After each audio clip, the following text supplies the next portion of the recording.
இந்த காலங்களில் இந்த பொது இடங்களில் செல்வதற்கோ கோவில் செல்வதற்கோ நம்மளுடைய சனாதன தர்மமாகிய நம் ஐயாவளி இங்க தடை விதிக்குது. மேலும் பெண்கள் ருது ஆகுதல், மாதவிடாய் தீட்டு போன்றவை இட்ட பயன்படுத்திட்டு அந்த பெண்ணை என்ன சொல்றது, பார்த்தா தீட்டு தொட்டா தீட்டு அப்படின்னு சொல்லிட்டு இந்த அடிமைப்படுத்தி வைப்பது கூட இந்த இடைப்பட்ட காலத்துல கலிநீசர்களால ஏற்படுத்தப்பட்ட ஒட்டு காட்டு மிராண்டித்தனம். அது ஆக்சுவலி உண்மை கிடையாது. அதையும் நம்ம கண்டிப்பா புரிஞ்சுக்கணும். தீட்டு என்பது ஒரு இயல்பானது. அதை ஒரு தண்டனைக்குரியது மாதிரியும் ஒரு அருவருப்பாகவும் மாற்றி கொண்டது கலிநீசர்கள். அது நம்மளுடைய தர்மம் அல்ல. இனி இந்த தீட்டுகளுடைய கால அளவை நம்ம கொஞ்சம் பார்க்கணும். பொதுவாக குழந்தை பெற்ற பெண்ணுக்கு 48 நாட்கள் தீட்டு என்பதை நம்ம அடையாளப்படுத்துறோம்.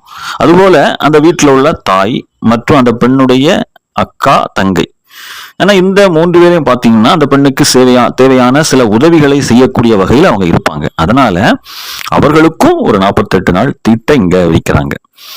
இதை தவிர்த்து தந்தை மற்றும் ஆண்களுக்கு 16 நாட்கள் மட்டும்தான் தீட்டு காலம்.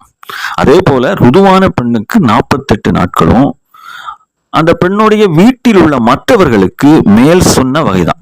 அதாவது அந்த அம்மா, தங்கை, அக்காவுக்கு 48 நாளும், அவருடைய தந்தை மற்றும் ஆண்களுக்கு 16 நாட்கள்ங்கிற ஒரே விஷயமாக இங்க நம்ம பார்க்கலாம். இருந்தாலும் நம்ம முதல்ல பதிக்கோ தாங்களுக்கோ குழந்தைய மட்டும் நம்ம கூட்டி செல்வது முறை இல்லை. அதனால பிறந்த குழந்தைக்கு 16 நாள் தான் தீட்டு. இருந்தாலும் 48 நாட்கள் கழித்து தாயோடு சேர்ந்து பதமிட்டு கோவிலில் சென்று திருநாமமிட்டு அந்த தீட்டை நிவர்த்தி செய்வதுதான் ஒரு முறையானதாக இருக்கிறது.